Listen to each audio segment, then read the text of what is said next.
شوفوا هذا الفيديو وخطورته. طلع خشت قدامها ورجعت ريفرس، طلع كده ترجع خبطتها. فهان كثير حوادث بتصير زي هيك، بانه في ناس بدها تلاحق الانشورنس وتاخذ مصاري من الانشورنس بتعمل هيك. الحين هي مش بس حتستكفي بانه خبطت اللي وراها رجعت عليها ريفرس، لا كمان بتبدا تحط ايدها على حالها انها اتاذت. شوف هذه حطت ايدها على راسها كانها اتاذت، وهذه صارت تقول يا وردي يعني قال يعني. فهنا الخطوره في الناس هذول اللي بيجروا ورا الانشورنس.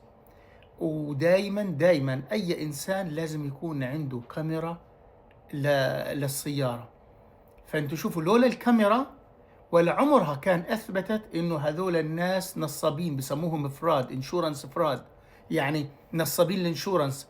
طلع قاعد يصوروا عشان يثبتوا الحاله انهم مخبوطين من ورا مش من قدام. فديروا بالكم، اللي بيقدر يحط كاميرا دائما يحط. السلام عليكم.